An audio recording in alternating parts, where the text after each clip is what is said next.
చేసి దీన్ని పాటించవలసిందిగా కోరుకుంటున్నాను.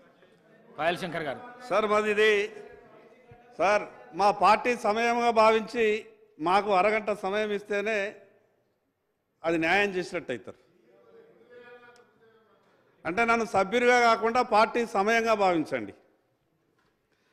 అధ్యక్ష, ముందుగా మీకు ధన్యవాదాలు. ఈ కాళేశ్వరం ప్రాజెక్టు గురించి చర్చ వచ్చినప్పుడల్లా శాసనసభలో ఈ పెద్ద పెద్ద స్క్రీన్లు ప్రత్యక్షమవుతాయి. నేను ఇంతకుముందు కూడా టీవీలలో చూసినట్టు నాకు గుర్తున్నది. ఇంకొక విషయం ఏంటంటే ఈ పదే పదే ఒక పదం వాడుతున్నారు. ఆ పదానికి ఈ శాసనసభకు ఎందుకు అంత అవినాభావ సంబంధం ఉన్నది అర్థమైతలేదు. ఆ పదం వాడడం తప్పు అని అందరికీ తెలిసినా ఇటు నుంచి కానీ అటు నుంచి కానీ అదే పదాన్ని పదే పదే వాడే ప్రయత్నం చేస్తూ ఈ రెండు రాజకీయ పార్టీలు ఆ పదం ద్వారానే ప్రజల దృష్టిని ఆకర్షించాలని ప్రయత్నం చేస్తున్నాయేమో మాకైతే అర్థమైతలేదు. అధ్యక్ష, పొద్దున ఈరోజు నేను 6 గంటలకు మా ఇంటికి ఫోన్ చేసిన ఆదిలాబాద్కు. మా మనవడు ఫోన్ లేపి మాట్లాడితే ఎక్కువసేపు మాట్లాడే ప్రయత్నం చేస్తే నేనేమన్నా ఒక మాట అంటే, నువ్వు తొందరగా ఫోన్ పెట్టేరా బాబు, ఇవాళ అసెంబ్లీలో పెద్ద పెద్ద స్క్రీన్లు పెట్టిండ్రు, బాగా అవన్నీ చూపిస్తారట, నేను కొంచెం చదువుకున్నా కొత్తగా శాసనసభకు పోయినా కాబట్టి అని అంటే, ఏం పెట్టిండ్రు తాతయ్య అని వాడు అడిగిండు. ఏమో పెద్ద పెద్ద స్క్రీన్లు పెట్టిండ్రు అంటే వాడు అన్న మాటలు ఏంటంటే, మీకు సినిమాలు కింద చూపిస్తారా శాసనసభలు అన్నాడు. అధ్యక్ష, గతంలో కాళేశ్వరం రిడిజన్ గురించి మాట్లాడినప్పుడు ఈనాటి మాజీ ముఖ్యమంత్రి గారు ఆ రోజు ముఖ్యమంత్రి హోదాలో ఇక్కడ నుండి ఉత్తమ్ కుమార్ రెడ్డి గారు మాట్లాడినటువంటి మాట కూడా, వారిని అన్నటువంటి మాట కూడా నాకు ఇప్పటికీ గుర్తొస్తున్నది. మరి ఎందుకు ఇటువంటి ఈ గొప్ప శాసనసభలో ఆ రకమైనటువంటి పదాలు పదే పదే వస్తున్నప్పుడు ఆ రకమైనటువంటి పదాలు వాడడం వల్ల శాసనసభకు ఉన్నటువంటి గౌరవాన్ని దిగజార్చిన వాళ్ళమైతామేమో అని కొత్తగా వచ్చినటువంటి సభ్యున్ని నాకు అనిపిస్తున్నది.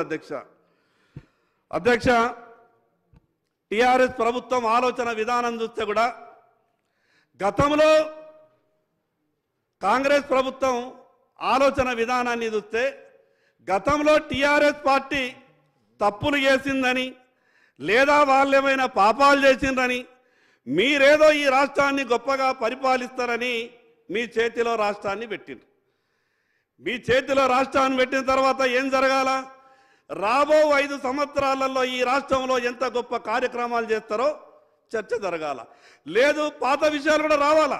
ఎందుకంటే టిఆర్ఎస్ పార్టీ చేసినటువంటి తప్పులు ఉన్నాయి. అంత పెద్ద లక్షల కోట్ల రూపాయల అప్పులు తీసుకొచ్చి ఒక్క రూపాయి కూడా పనికి రాకుండా అంత పెద్ద కాళేశ్వరంలో జరిగినటువంటి తప్పు మీద తప్పకుండా చర్చ జరగాల్సిందే.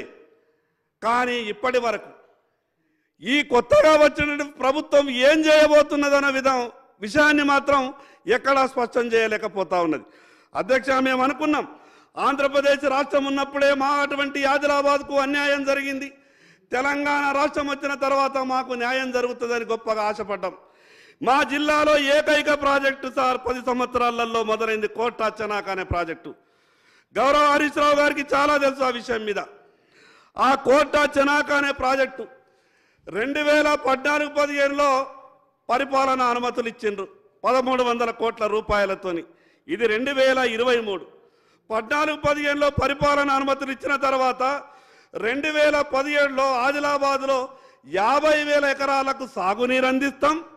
గత ఆంధ్ర పాలకులతో పరిపాలన వల్ల ఆదిలాబాద్కు అన్యాయం జరిగింది, మేము వచ్చినాం కుర్చీ మీద కూర్చున్నాం, మా పరిపాలన చూడుండ్రి అని టీఆర్ఎస్ పార్టీ వాళ్ళంటే మేము బాగా సంతోషపడ్డాం సార్. కానీ ఏం జరిగింది సార్? 2023-24 వరకు కూడా సగం పనులు మాత్రమే పూర్తయినాయి. 1300 కోట్లతో ప్రారంభించినటువంటి కోటా చెనాక ప్రాజెక్టు ఈరోజు 2000 కోట్ల రూపాయలు కావాలా. కానీ ఇంకా 2019లో సార్ ల్యాండ్ ఎక్వేషన్కు డబ్బులు కావాలని ఆదిలాబాద్ నుంచి అధికారులు హైదరాబాద్ ఉన్నటువంటి వీళ్ళకు ఉత్తరాలు రాస్తే ల్యాండ్ ఎక్వేషన్కు 2019 నుండి చిల్లి గవ్వ కూడా రాలేదు. మరి అదే కాళేశ్వరం ప్రాజెక్టులో కాంట్రాక్టర్ల దృష్టి అంతా కూడా కాళేశ్వరం ప్రాజెక్టుకి అయిపోయింది, అధికారుల దృష్టి అంతా కూడా కాళేశ్వరం ప్రాజెక్టుకే పోయింది. మిగతా వాళ్ళప్పుడు ఏమంటుండే, ఈ రాష్ట్రంలో ఎక్కడ పనులు చేసినా బిల్లులు రావు, కాళేశ్వరంలో పని చేస్తే మాత్రం బిల్లులు వారం రోజులు వస్తాయంటుండే. మరి ఎందుకు అంత గొప్ప ప్రేమ పుట్టింది? మరి అంత గొప్పగా మొత్తం నిధులన్నీ కూడా నీళ్ళలా కాళేశ్వరంలో పారించిండ్రు, లక్షల కోట్ల రూపాయలు ఖర్చు పెట్టిండ్రు.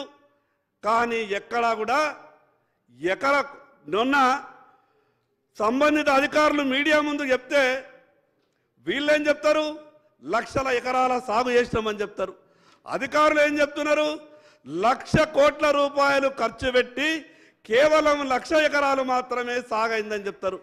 అధ్యక్ష, ఇప్పటి వరకు వీళ్ళు మాట్లాడుకుంటే మేమేమనుకున్నామంటే అధికార పక్షం ప్రధాన ప్రతిపక్షం కాబట్టి కొంత సమయం ఎక్కువెచ్చుకుంటారో మాట్లాడుకుంటారో అనుకుంటున్నాం. ఏ కాళేశ్వరం ప్రాజెక్ట్ అయితే కుంగిపోయిందని మొదలుగా తెలిసినటువంటి భారతీయ జనతా పార్టీ రెండవ రోజే మేము అక్కడికి మేడిగడ్డ దగ్గరికి వెళ్ళి కుంగిన విషయాన్ని మా రాష్ట్ర పార్టీ అధ్యక్షుడు ప్రత్యక్షంగా చూసి వెంటనే కేంద్ర ప్రభుత్వానికి నేషనల్ డ్యామ్ సేఫ్టీ అథారిటీ వాళ్లకు ఉత్తరం రాస్తే 48 గంటల లోపల నేషనల్ డ్యామ్ సేఫ్టీ అథారిటీకి సంబంధించినటువంటి అధికారులంతా వచ్చిర్రు. అక్కడ ఉన్నటువంటి మేడిగడ్డనంతా కూడా పరిశీలించిర్రు. కావలసినటువంటి కాగితాలన్నీ ఆ రోజు టీఆర్ఎస్ పార్టీ ప్రభుత్వం అధికారంలో ఉండే వాళ్ళని నేషనల్ డ్యామ్ సేఫ్టీ అధికారులు కొన్ని పత్రాలు కావాలని అడిగిండ్రు. ఆ ప్రభుత్వం పత్రాలు ఇవ్వలేదు అధ్యక్ష.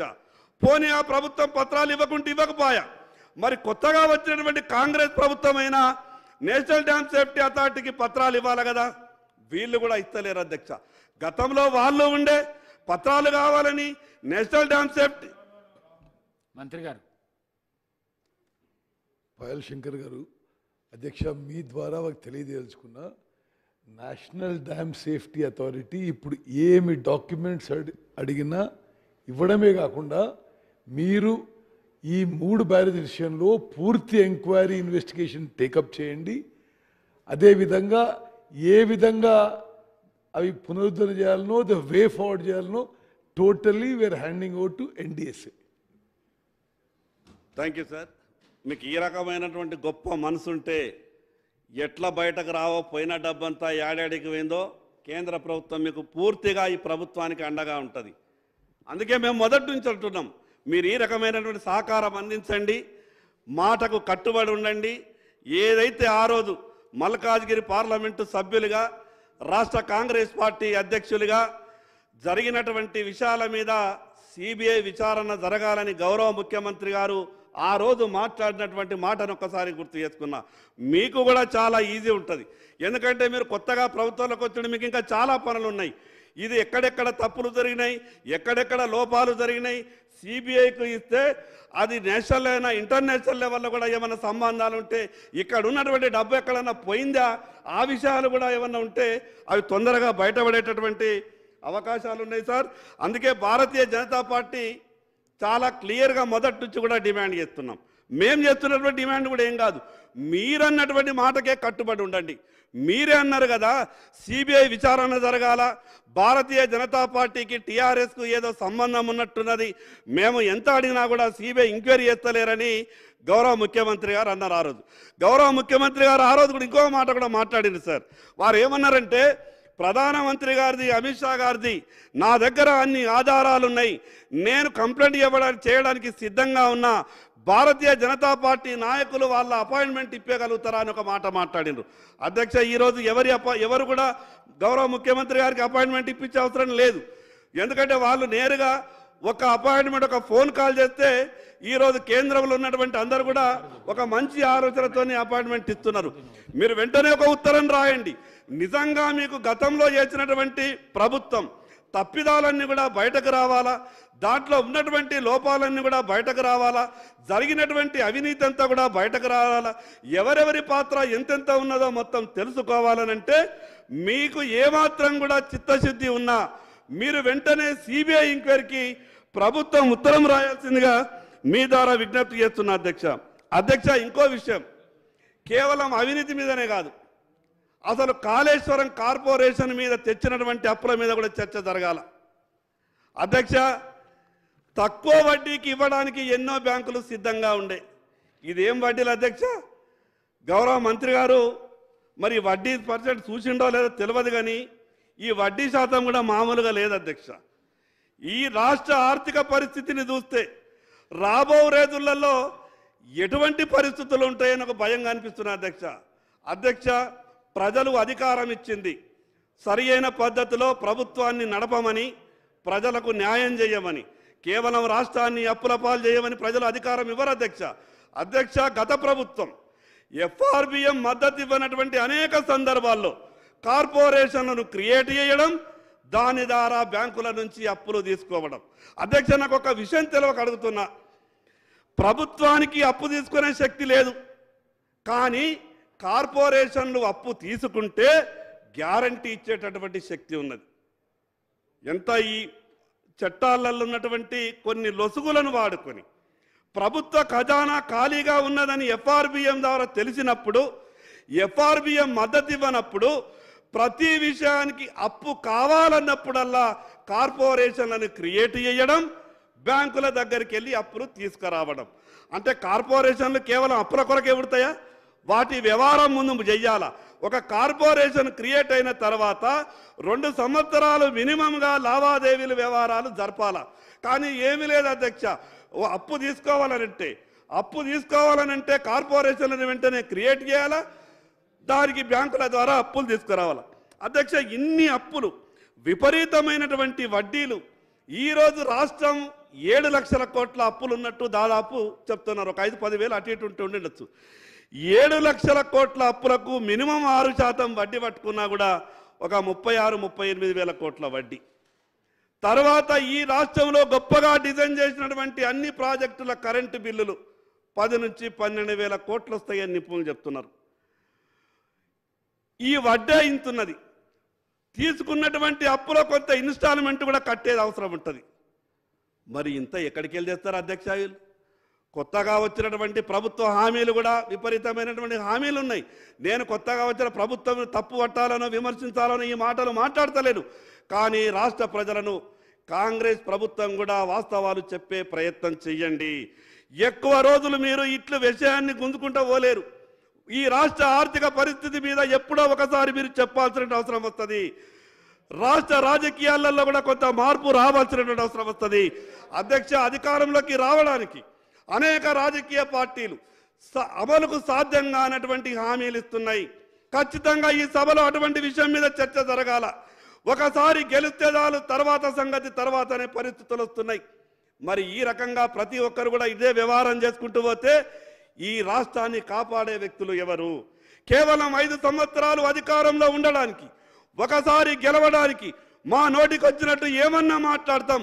గత పాలకులు అమలు చేసినరా, మేము అమలు చేయకుంటే ఏమవుతుందనే ధోరణి ఏదైతే ఉన్నదో దాంట్లో ఖచ్చితంగా మార్పు రావాలా అధ్యక్ష.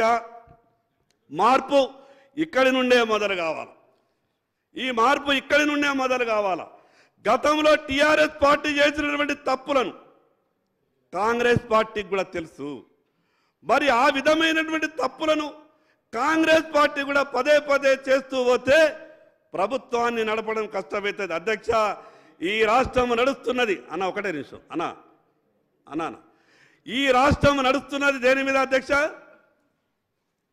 ప్రజల ఆరోగ్యం చెడిపోతున్నటువంటి ఆ ఏదైతే మత్తు పానీయాలు అమ్మితే నడిచే పరిస్థితి ఉన్నది అధ్యక్ష. రేపు రాష్ట్రంలో ఉద్యమం వస్తే రాష్ట్ర ఆర్థిక పరిస్థితి పూరా అతలాకుతలమయ్యే పరిస్థితి ఉన్నది.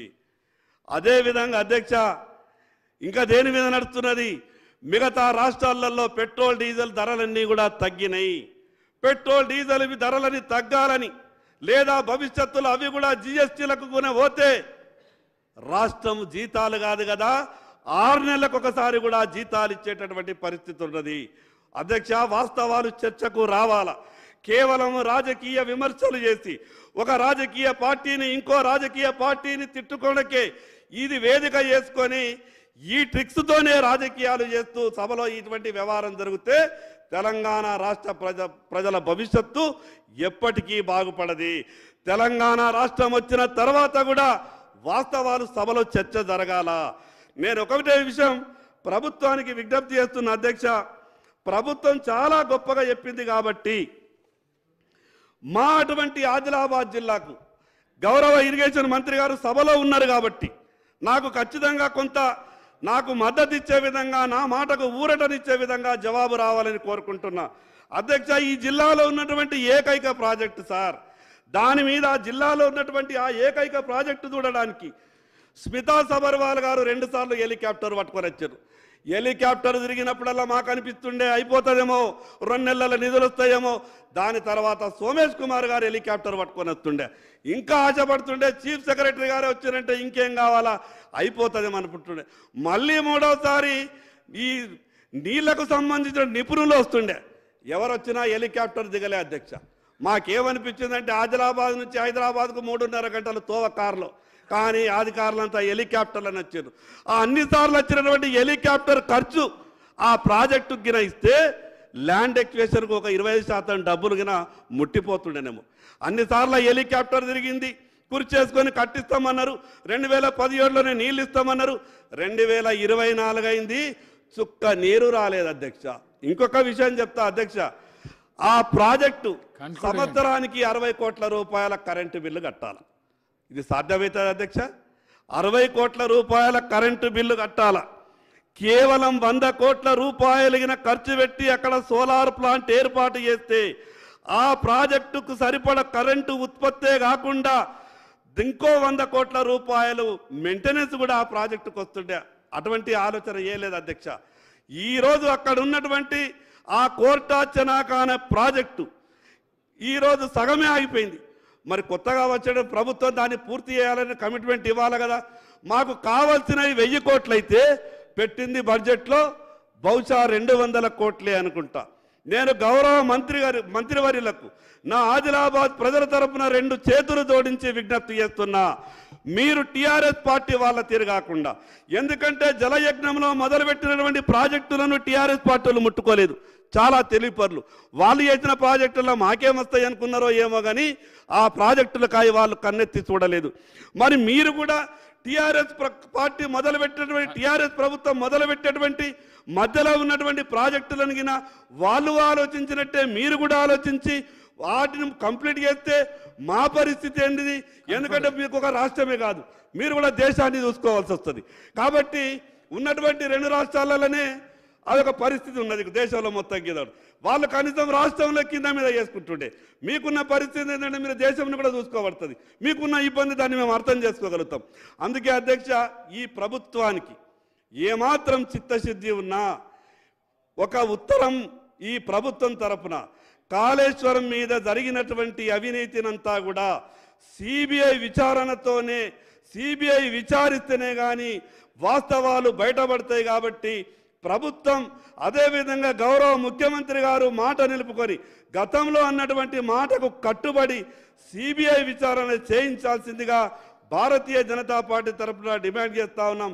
గౌరవ ఇరిగేషన్ మంత్రివర్యులకు మరొక్కసారి విజ్ఞప్తి చేస్తున్నా, తక్కువ డబ్బుతో పూర్తయ్యేటటువంటి మా ఆదిలాబాద్ కోటా చెనాక ప్రాజెక్టుకు నిధులు విడుదల చేసి మాకు న్యాయం చేయాల్సిందిగా విజ్ఞప్తి